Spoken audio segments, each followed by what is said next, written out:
Okay. Okay.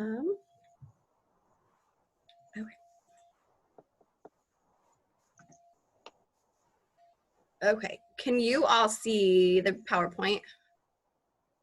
Yep. Oh, yes. Yep. Okay. Good. Okay. Perfect. Well, anyone have any reservations on starting? No. Let's see what happens. Want me to admit?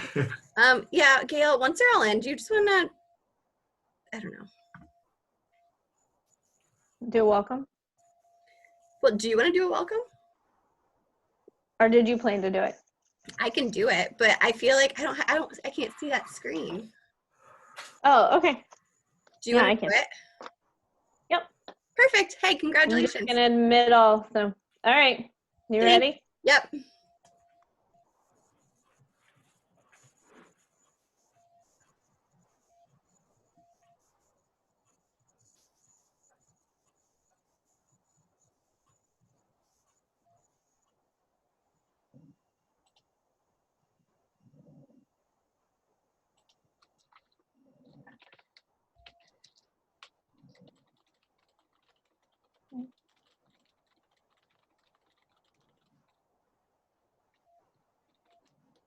Welcome, everybody. Welcome to our presentation.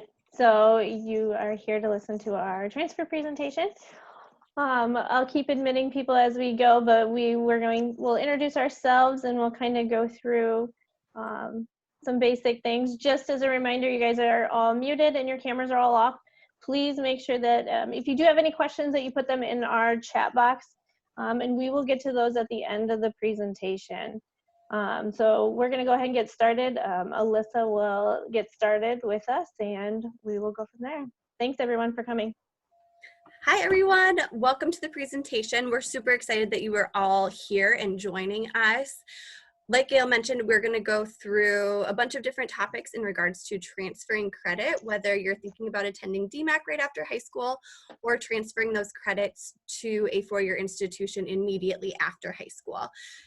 We will be taking all questions at the end of the presentation, but as you think of questions during the presentation as we're going through the slides, please do not hesitate to type those questions in the chat box, and we will get to those questions at the very end of the presentation. Again, thanks for joining us.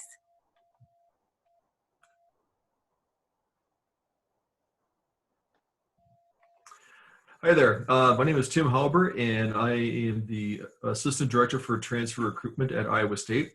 And I chair the Iowa Association of Admissions Counseling Transfer Committee. And we have representation from the regents to private colleges and community colleges in Iowa.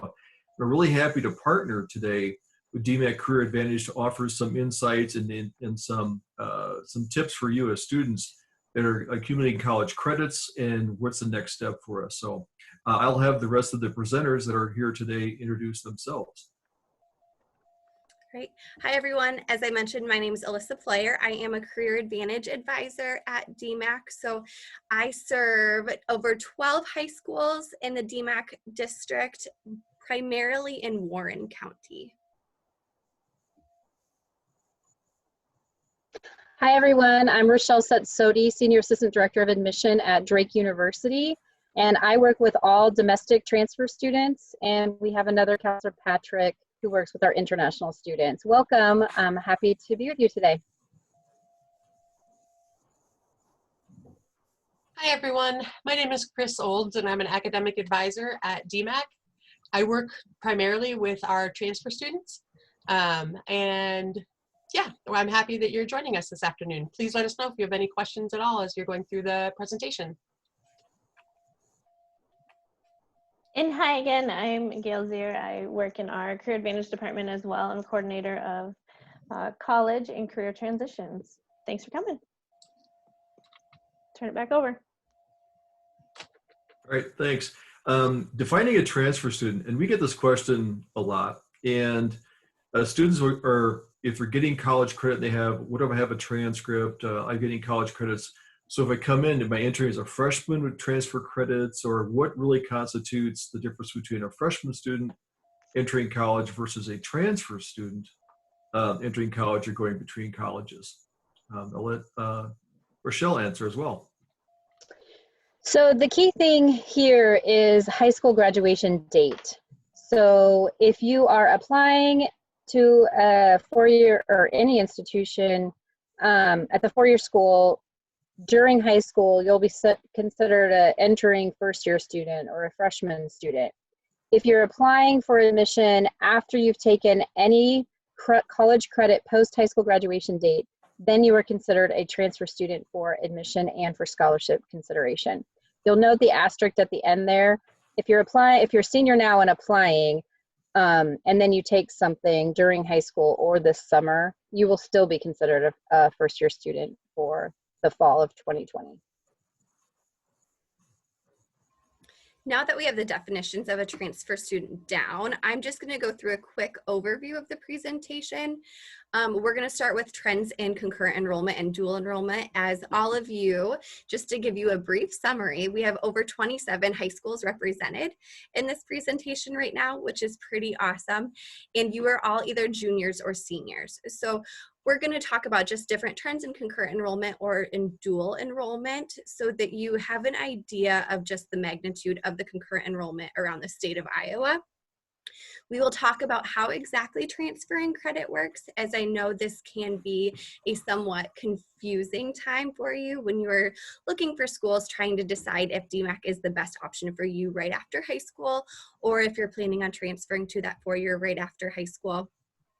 We will go through a list of questions that we have come up with that could be beneficial of you to ask those for your institution when transferring your college credits. Keep in mind, I will note this later as well. This list of questions has been sent to you previously in that confirmation email, and we will also send it in a follow-up email after the presentation as well.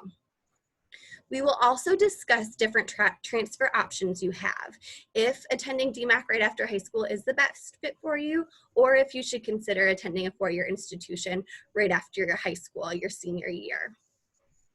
And finally, we will go through a list of available resources for you as you navigate these times, and we will have our question and answer time at the very end of the presentation. So again, write those questions down in the chat box, and we will get to those at the very end of the presentation.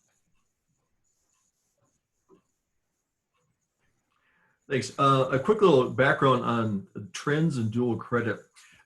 This is coming from Iowa Community Colleges, that the state of Iowa really leads the nation. You're one of the top, or when you're near the top. And the number of high school students that are taking joint enrolled programs, taking college courses while in high school, and then transferring on, whether they go on to a community college and continue on towards a degree path, or if they want to take these credits and transfer them on to high school. We're looking at, we have a record high of over 49,000 students taking a college credit currently while in high school. It's a great program. It's a great way to get introduced to the college level curriculum. And these classes do count towards your degree program, and mostly do it. And that's what we're going to do today, is explain a lot how these credits transfer, if they do transfer, what kind of programs they work into.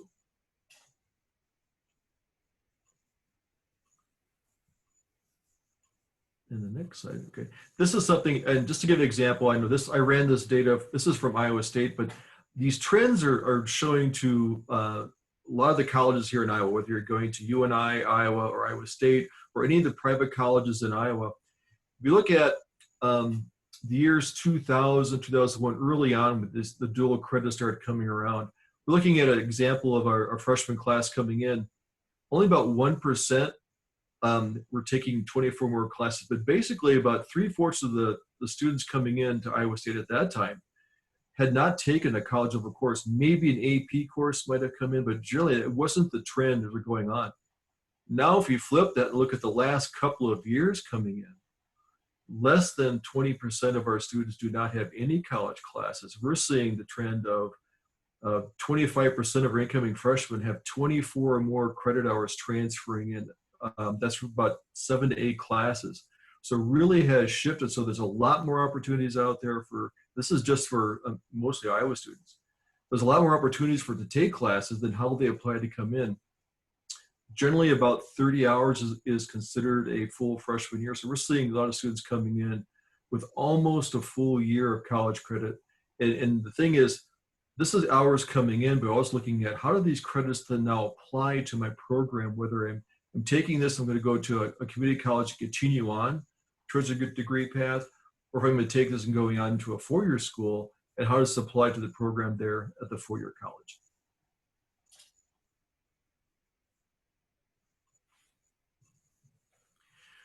Transfer credit limitations, I'll speak for the three regions, Iowa State, UNI, and University of Iowa. Generally, we take a maximum of 65 credit hours from a community college. And we're talking transferable credit hours, not what maybe show up on your transcript of 65 hours accumulated. It's 65 transfer credit hours that will come in. If you decide, if down your career path as you're looking at college credit, if you're taking more, if you go to another four-year school and you transfer between the four-year schools, a lot of times we can take additional credits there. But I always remind students, always check on the college you want to attend to see what their transfer credit requirements are, and not make this assumption that it's always a blanket. If UNI does this, then everybody's going to follow the same way. We all have our particular transfer credit limitations. And for the private side, it varies obviously based on institution, like Tim said. It can be anywhere from 60 to 66 credits will come in, regardless if you have an AA or AS degree or not. Some institutions also will take a blanket, meaning if you receive that Associate of Arts or Associate of Science, all of your general education credits are automatically completed as long as you meet the criteria in Drake's case of a 2.0 and 60 minimum transferable credits. As far as maximum number of credits is typically like 94 credits, with the last 30 or the last 32 needing to be at the host institution. What that means is if it's a maximum 94 credits in Drake's case, of the 94, 66 can be from a two-year school like DMACC or the other community colleges. Some institutions have a limitation on how much of that PSEO, which stands for post-secondary enrollment option, which are those dual credit courses that students are taking during high school, or the AP courses or the IB courses. Some have a possible max of 24 credits. Some institutions don't have a maximum. So that's one thing to look at your incoming institution. If you're taking many credits during high school, again, it's going to vary between institutions. So they may all transfer one place and not another. So again, be sure to contact the schools that you're considering. And then there's also a credit that are vocational credit. These tend to be more career specific. They can be some of the diesel mechanic, or they can be some of the criminal justice, or they can be other career specific courses like that. And a maximum of 16 only may transfer to some institutions, and some are even limited to only 4 of those types of credits. So just know that transfer credit can be looked on the specific category as well, which would take us to our next slide. If you want to start with this one, Tim. Sure. The amount of credits accepted, we kind of touched on this briefly, is that whether you get an associate degree, we see at times that students may start in a career tech program and accumulate credits, and then when they graduate, they may have 70 hours, or they attain their associate degree, Associate of Arts, Associate of Science, and they want to take additional classes this summer. Now they have 70 hours. Realize a lot of us are limited to taking 65 hours, and we'll take the best ones. And also transferring, then but the 4-year to 4-year. So if you're at another considered university or college of 4-year and you transfer between the two, they can take beyond those. We touched on the number of credits coming in. But realize all of us have different sites and looking at what kind of credits come in. Look at our resources. We have online degree audit programs. We have transfer plans that are listed.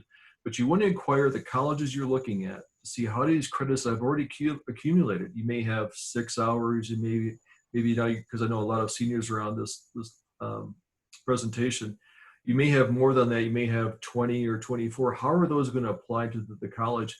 And looking at all the grades and looking at your how they transfer into a program, they may satisfy degree requirements, or they may come in as electives. I would just add on that, you know, courses can fall in different categories of career technical, which I mentioned earlier. Sometimes that's called vocational technical. They can be elective credit, meaning they're applicable towards your degree, but the institution doesn't have a class by that title, so they have to call it something, so they'll call it an elective. They can be equivalent courses, meaning your introduction to history at this institution will transfer as that to the other institution, or they can be no credit. The no credit things can be things like the grade is too low for that policy. So it may have to be C- or better, it may have to be D or better, depending on the school. It could be that it's a developmental course, meaning, pardon me, meaning that it's a high school level. So it's not going to transfer to a four-year college because it's not college level credit. So again, institutions will, depending on what the course is, depends on how it transfers, obviously. We also had sent out that common terms definitions and that transfer glossary, which was an attachment as well. I'll add that, going with the transfer admissions office, a lot of students will ask questions. I know questions we should ask. Realize if you go to institution, make sure the institution is the credits do transfer, because if they aren't part of the same association that all of us are a part of, that the credits, we don't accept it from all schools. We have to make sure that they are equal across the higher grading commission. So I know there's been some online courses that students will take at some online universities and things like that. If you start accumulating those may not transfer in. So not every college accepts credits from every other college in the country. Yeah, so we did compile a list of questions that we thought would be valuable for you to ask those institutions that you're thinking about transferring credit to. I'll go ahead and let Chris talk about her suggestions and the questions she deems really important first, and then I will follow up with some Career Advantage high school concurrent enrollment specific questions after she wraps up. So thinking big picture, the first question that you want to ask is whether or not a college or university has the major that you're interested in. Not all colleges and universities offer the same degrees. So when you're thinking about where to go to school after high school, one of the questions is to ask, do you have the degree of my interest?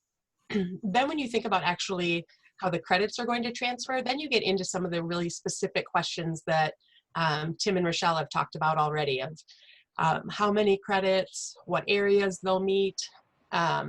You also may want to ask questions about the cost of tuition. Rochelle can chime in, but oftentimes students think that private colleges are out of the picture because of the cost of tuition, but oftentimes there are really great scholarships that are available to students that make it much more affordable. You also— I will just, if it's okay, I will just make note with that. Many of the institutions in Iowa, the private schools, have scholarships for transfer students as well. For example, Drake is $17,000 to $20,000 guaranteed for any admitted transfer student. So minimum is $17,000. If you happen to become a Phi Theta Kappa member, which is an honorary group at a community college like DMACC, then the range is $19,000 to $22,000. So then it would be the minimum of that. But other private colleges have their scholarship levels as well. And then also think about need-based aid through the FAFSA. There's some grants that students based on eligibility can get for a private school in Iowa, such as the Iowa Tuition Grant, which would not be something that you would get for any of the public schools. So it just depends how you're eligible for need and how that knocks it down. So often we say, apply to at least 2 schools, 2-3 schools, do a private, do a public, and then you can see, am I admitted? What's my scholarship? How do my credits transfer? How long will it take to graduate? How much is it going to cost? So in the end, it's really how much and how long. And that's exactly right.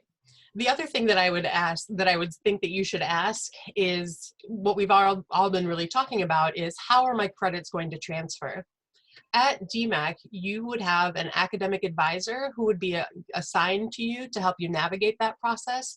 So please know that as you go through this transition process, it is not something you have to do on your own. The Career Advantage advisors will certainly help you when you're in high school. And then when you get onto DMACC, there's another crew of folks who are more than willing to help you get to where you want to go and be successful. So overall, what I say is just make sure you're asking the questions. Everybody in the colleges and universities, we want to help you. So just make sure that you are asking the questions that you have. There are no dumb questions. We don't make any assumptions that you know anything. So please, please let us know what questions and concerns you have so we can help you out. Alyssa, do you want to talk a little bit about the high school side? Yes, absolutely. So when I am meeting with students who are trying to decide whether DMAC's the best fit for them or transferring to a four-year institution right after high school is the best fit, my general response is to go visit each campus that you're interested in. So get on those campus. Each campus, as weird as it sounds, has its own unique feel. So wherever you feel the most at home, that's where you're ultimately going to be successful. So please get out, schedule those campus visits, even if it is virtually right now, because you're going to get a great feel of what that institution's like by stepping foot on that campus or meeting with those admissions representatives and representatives from different programs and departments within that institution. On that same note, what I also recommend students do is they print off an unofficial degree audit or log into their MyDMAC account. So all high school students, if you are taking college credit while in high school, you are considered a college student and you have access to our DMAC portal, which we call MyDMAC. You can go in through MyDMAC, print off that unofficial degree audit or that degree works, and you can take that with you to that campus visit and say, hey, how does this transfer into my program, into the institution? What would the cost be? What would the time to completion be? Everything of that nature. So I strongly, strongly encourage you to do that when you are going through those list of schools. In addition, we have talked a little bit about summer courses. So we've mentioned that you can take those summer courses the summer after you graduate high school. So I strongly encourage you, whether you're a junior now or you're a senior, if you are thinking about taking those summer courses, please reach out to your Career Advantage academic advisor. Hopefully you know who that is. They'll be able to walk you through that process, get the application process started, and help you register for those courses. The last thing I want to touch on briefly is this isn't on our sheet that we sent out, so I apologize. I was just reminded of this. We are also spearheading a honors program for high school students through Career Advantage. So depending on how institutions bring in those honors credits, that could be something else you want to ask if you're interested in pursuing the honors program for Career Advantage students.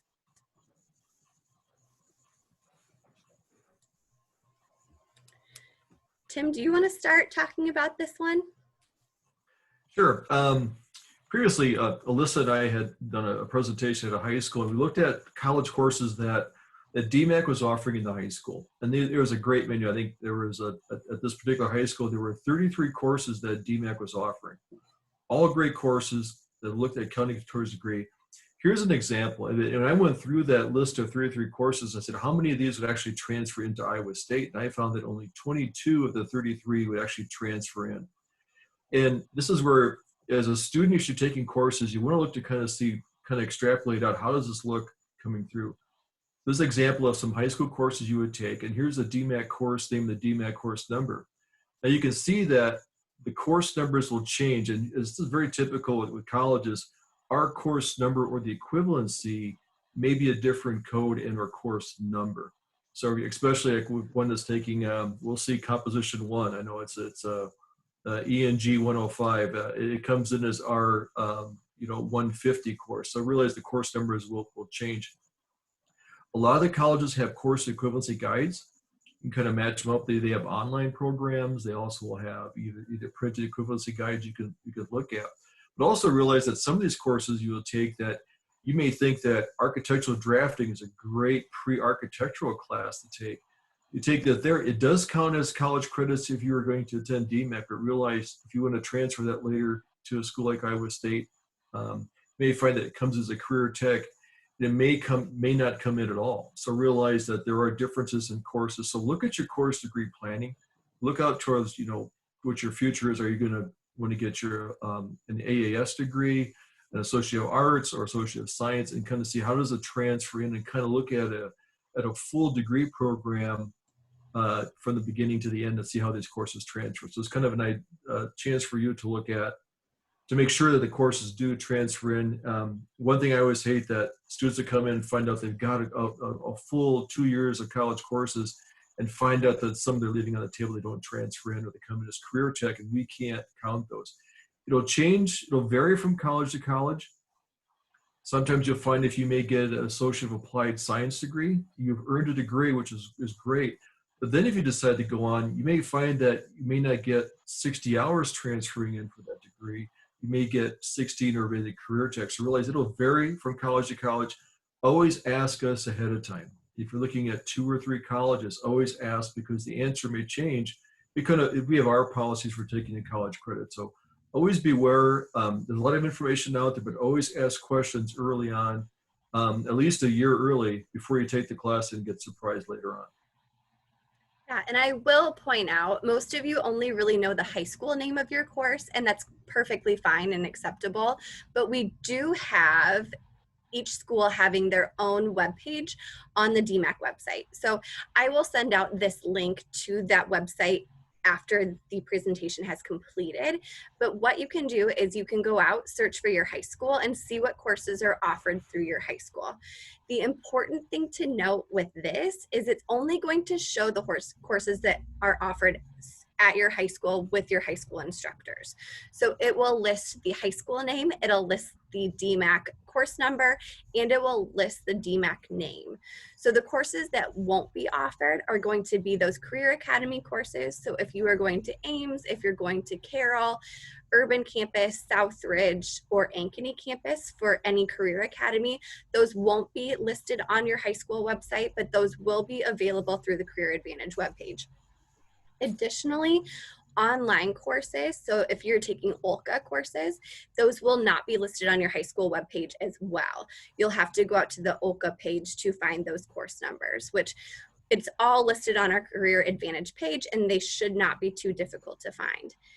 In addition to your DMACC courses that are offered at your high school, I also want to touch briefly on the AP courses that are offered. A lot of times our Career Advantage advisors get the questions of what exactly is the difference between a DMACC course and an AP course. So essentially what it is a course is deemed AP, you will take the AP exam at the end of that course. Now keep in mind, AP courses can also be DMACC courses. It's all in how the high school runs it. So if you have a high school course that is deemed AP and DMACC, you don't necessarily have to take the AP credit, although I would strongly encourage you to speak with your high school counselor on what is the best route for you. So if you are sitting in a DMACC class in the high school, you automatically have to take that course for college credit. If you're sitting in a course for AP credit, you don't necessarily have to take the exam at the end of that course. So something else to keep in mind with everything that's happening this current spring semester, since AP exams have transitioned online, is how well you will do on that AP exam. So work with your high school counselor, work with your Career Advantage advisor. We're all here to serve you and answer the questions to the best of our ability.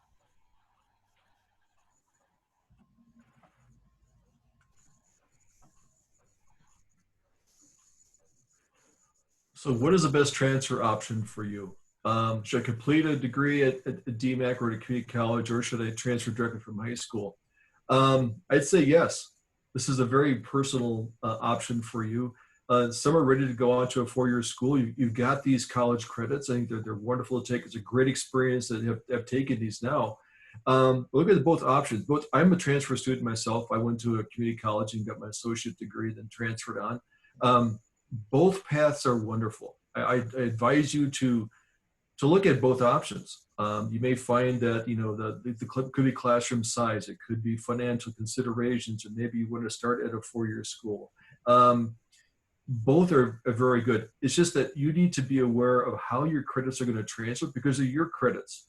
It's your transcript, it's your GPA, it's how you want to advance it towards a degree. So you could be undecided and start at either college, but Do your homework ahead of time to kind of see, because you're really kind of developing this transcript, what's the best option and how can you utilize these transcripts? You know, is it best to get an associate degree, then transfer on? If I just take gen ed and take my liberal arts, how does that transfer into a program? If I'm going into a STEM field, you may recommend that maybe an AS track is much better for you than taking an AA track. So look at these and ask your DMAC academic advisor for help prior to signing up for classes and how to transfer in with the program, or consult then the four-year school you're looking at to see, you know, how do these credits apply? Is that a good option for you? And looking at even the financial viability. From an advising perspective, I would say that there is no wrong answer. So I really agree with what Tim said of either one of those is a valid path for you. You do want to consider things like cost, class size, time to graduation, if you want to go full-time versus part-time, things of that nature. Make sure, and I think we probably sound a little bit like a broken record, but make sure you're asking those questions. Ask your Career Advantage advisor, reach out to the advisors at DMAC, reach out to the advisors at your transfer institution. Ask the questions about what you can expect as an incoming student, what the time to graduation is. Oftentimes when a student completes an associate's degree, the goal is that they're transferring it as a junior, but you have to be intentional about your course selections while at DMAC in order to make that happen. So spending a full 2 years at DMAC and earning a degree, spending a year at DMAC and knocking out a few classes, there are a lot of options that are available to you, or just transferring right on to the, or not transferring, excuse me, just going from high school to the four-year institution. All of those are options that are available to you, and there are going to be pluses and minuses to each. So I encourage you to have a thorough thought process about it, talk to the folks that are important to you, and have an understanding of what your goals are. One thing that I will say is a lot of students are undecided about what they want to do after high school, and if that sounds familiar to you, DMAC is a great place to explore various degrees at a slightly lower cost. So if you're undecided, that might be an option for you to come to DMAC and take some courses there while you figure out what comes next for you. Again, you can't make a wrong decision. Whatever works best for you and your goals, there will be folks that are available to assist you. If I may add one thing, piggybacking on that, Chris, would be, again, we're all here to help, but regardless if now in high school or you go to the community college, it's never too early to talk to the four-year school. So while you're in high school, and if you plan to go to DMAC and then transfer later in 2 or 3 years from now, that's fine. You can still talk to us. We're happy to help you. The other thing to think about, and I can't remember, I apologize if this is longer and later in our presentation, but I just thought of it now, is there is, as a DMAC student, cross-enrollment options. So that is between a variety of schools in this local central area that you can be a full-time student at DMAC and take a free class at a four-year institution while you're there. So that's another thing to consider and save on costs too. I'll add, I think there's a previous slide about the your college GPA. Even if you're in high school and you're taking, you know, DMAC courses, you have a GPA. You actually have a college transcript while you're in high school. Even though these classes are going to appear on your high school transcript, and then it counts towards graduation. But you have a college transcript and you're establishing a college GPA. Find out the school you're going to. If the GPA is transferable, if that GPA transfers in, or if it just is applied is for your transfer free admissions criteria, but you start your GPA over once you transfer into the institution. So those are good questions to ask. We're not, all of us do it our own way, but you want to find out ahead of time for the college you're looking at. The other thing I'll just add to that as well is take college classes during high school very seriously, because you are establishing your college GPA forever and ever. Cumulative, if you go to the 2-year, the 4-year, if you go to grad school someday, they will use any and all transcripts to develop and find that cum GPA between all schools. Correct. Well, fall 2020 is bringing us all sorts of surprises.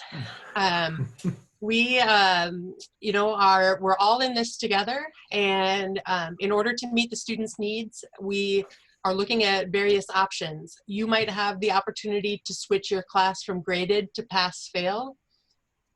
Those classes with the pass-fail grading will still transfer into the Regent institutions, so the University of Iowa, Iowa State, and UNI. You still want to work with those colleges and ask the questions about whether or not you need to have a specific grade, because some courses you do have to have a specific grade requirement in order for them to count towards a degree. For example, at Iowa State in the College of Engineering, you need to have a C or better in your courses. So you would want to ask, does a pass mean that I have that C, or should I take that C grade?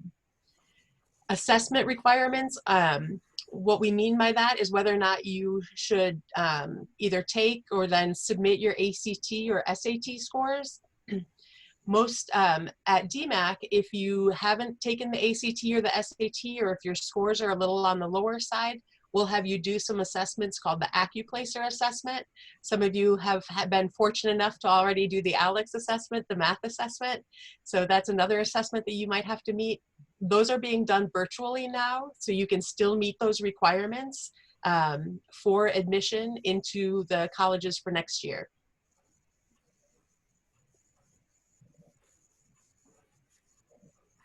Yes, I can speak.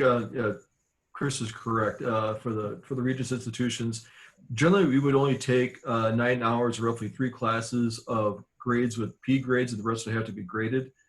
Like again, this semester is different. You know, we're all online, so we're doing this all from our homes right now. So, and so are you. But looking at that, we're taking that any course taken for this spring semester only.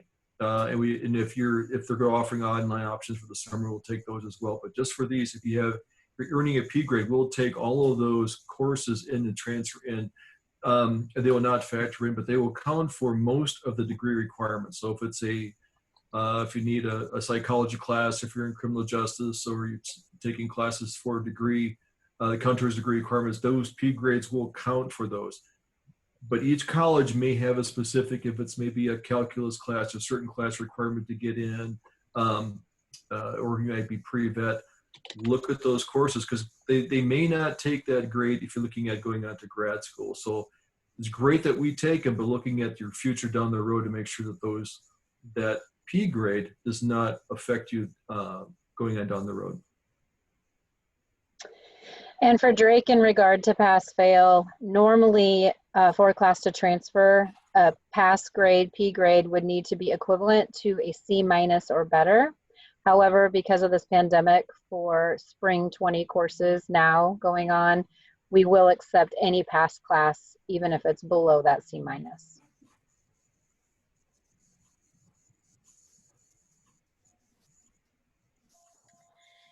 This slide was sent out to you all prior to the presentation, and I will also send it out again after the presentation. We wanted to be sure that you all had the appropriate resources to move forward with any decisions that you might need to make, any questions that you might have that need answered. So we will link you all to My DMAC and DegreeWorks. Please know that you have to know your student ID number and your student username. So since you are all DMAC students, you have been assigned DMAC usernames and DMAC IDs. If you are unsure of this information, please reach out to your Career Advantage advisor, or feel free to respond back to that email that is sending you that link. We're happy to provide you with that information. Your DMAC, Career Advantage, and academic advisors, they're wonderful resources for you. And we have mentioned previously, do not hesitate to reach out to those four-year institutions if you do have those specific questions. I will say that your academic advisors or your Career Advantage academic advisors are good stepping stones, especially if you are looking for specific contacts at those institutions. We're more than happy to provide you with those resources. Most websites, most four-year institutions, DMAC included, has transfer equivalency guides, and we will link you to those different transfer equivalency guides on DMAC's webpage. Keep in mind, like I mentioned before, not all of those schools on the website are going to have those transfer equivalency guides listed. So you might have to reach out to each individual institution to see what those transfer equivalency guides are. One thing that I didn't mention before is if you're looking at a school out of state and you send your DMACC transcript to that institution, if the school reaches back out to you and says, we don't have a similar course to this, or can you provide us with the course competencies, course syllabi, please reach out to your Career Advantage academic advisor. We're able to get those competencies and those syllabi for you.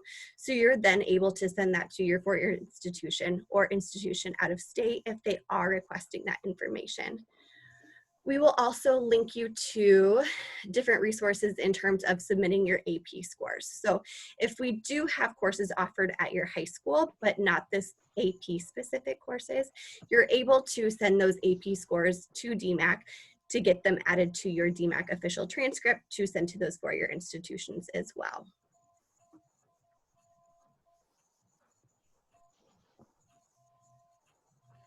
So at this time, we are going to answer any questions that you might have.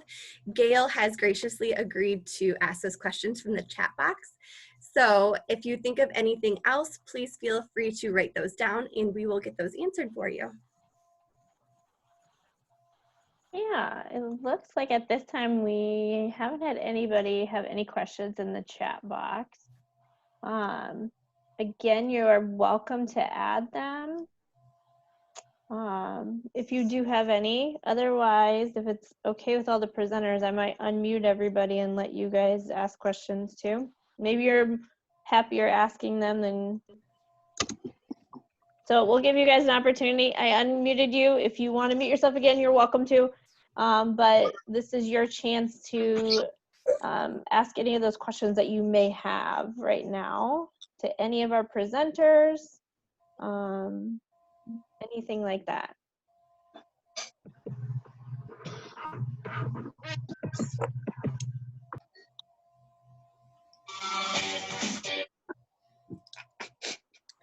I will add that all of our students, so whether you're juniors thinking about transferring, if you are a senior and you're attending a four-year institution after DMACC, please do not forget to send your official DMACC transcripts to those institutions. So keep in mind that yes, we Career Advantage advisors work very closely with you in the high schools, but we are unable to send your official DMACC scores or transcripts for you. Your high school counselors can also not send those for you. They will be able to provide you with resources to get those submitted, but please know that you'll have to go ahead and send those on your own. Most likely this semester, you will be having to log in through My DMACC and requesting transcripts that way. We have a question about assessments having to be completed. Is it okay if I pop in and answer that one? Absolutely. All right, so this one's going out to Sean.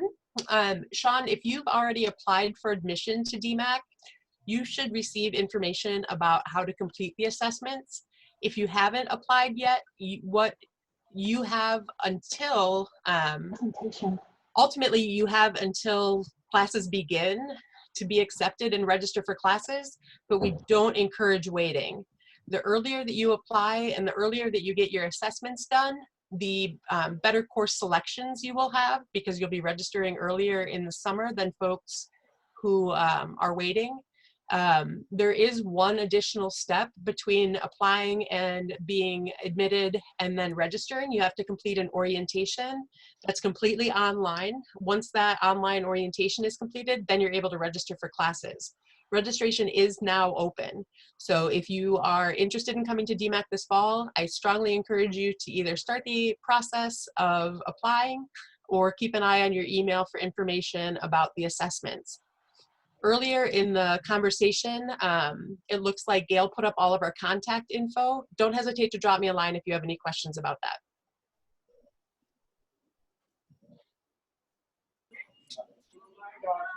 Yeah, it looks like there is a question from Hannah. Hannah wants to know for ISU, if you've taken DMACC courses for math, but rank lower on the placement for the math test, does that negate your dual credit courses? You take this spot. I'm going to take care of you. That's a great question. We get the math question quite often. All transfer students coming in must take the ALEKS placement test because we've seen disparities between different levels of math. What we don't want to do is put you into a higher level math course that, depending, especially if we get into more like the engineering, the more particular about their math course, maybe as compared to maybe the College of Business. So all students will take the ALEKS math placement. If you place high enough on the math placement, you'll be placed into the next math course. Or you would go talk to your advisor, get reviewed, and maybe take the equivalent math course at Iowa State. What we don't want to do is have you take a math course and not do well, then go back and have to take another one prior to that or take a remedial course. So the ALEKS test will help us in the placement. Perfect. Thanks, Tim. We have a question from Bryce. If he's a senior in high school, retaking the ACT on June 13th, since it was postponed, how will that affect registration for classes in fall 2020? Bryce, I'm not sure if you're asking for DMAC, but for DMAC, if you already have assessment scores in, we would be okay to place you in classes. I'll let Tim and Rochelle answer for the private colleges as well. How that will affect them.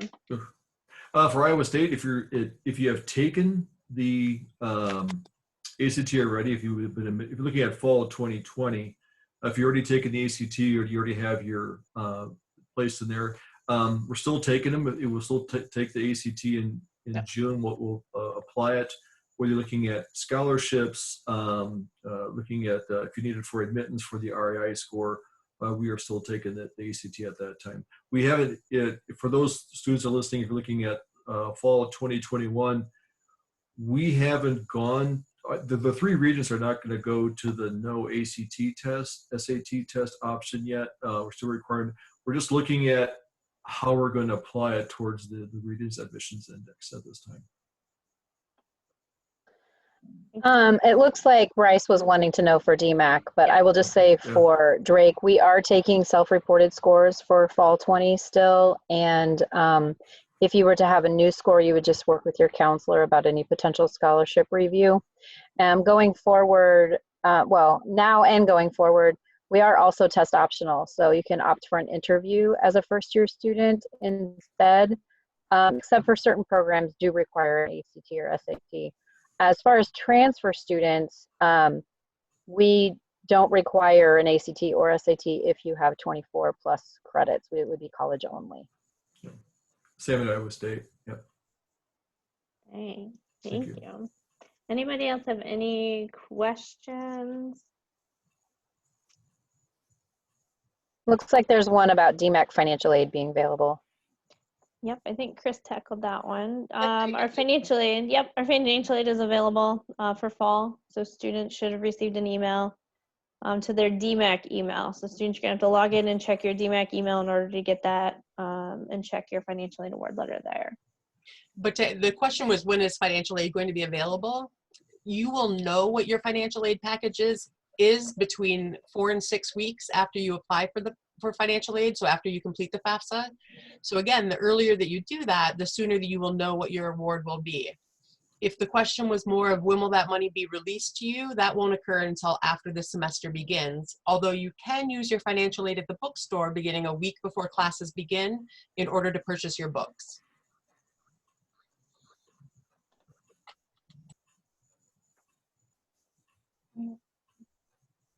Let's see. We've got the questions answered. So if you guys have any more, like I said, you can put them in the chat box. Otherwise, there is our contact information is again on the screen in addition to in the chat box. So if you do have questions after this, feel free to contact any one of us and we'd be more than happy.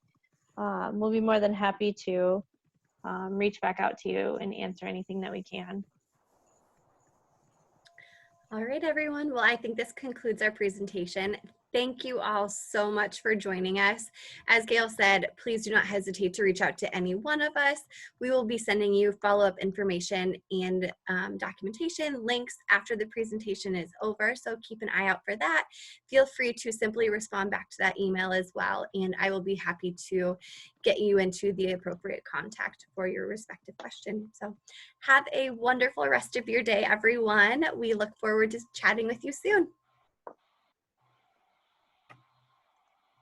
Bye. Thank you. Thank you.